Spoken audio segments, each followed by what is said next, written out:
Lionel Lemonchois et Roland Jourdain ne sont plus en course. Leur trimaran Prince de Bretagne a chaviré hier soir. Les deux marins sont sains et saufs, mais ils ont déclenché dans l'après-midi leur balise de détresse.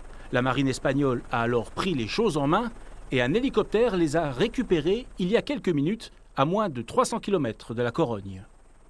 L'hélicoptère est arrivé sur zone, il a pu récupérer les deux marins et qu'actuellement ils sont à bord de l'hélico et ils font route vers l'Espagne. Ils n'étaient pas du tout en danger.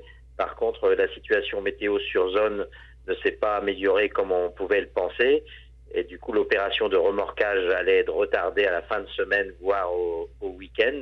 Et il n'était donc pas très sage de garder deux personnes à bord d'une coque retournée à la dérive dans un endroit où il y a beaucoup de trafic.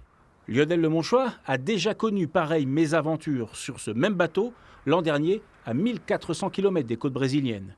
Il avait dû attendre 10 jours, seul, l'arrivée de son équipe pour récupérer son trimaran. D'autres équipages ont dû abandonner la nuit dernière. Parmi eux, 2 monocoques 60 pieds, tout neufs, équipés de foil. Gitana et Safran ont fait demi-tour et rentrent en Bretagne.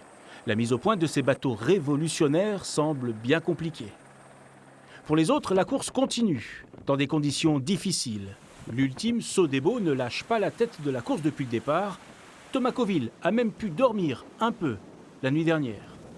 Et chez les IMOCA, le Havrais Charlie Dalin, avec Yann Eliès, mène la flotte au dernier pointage. La route de l'Ouest, plus risquée, pourrait bien s'avérer payante.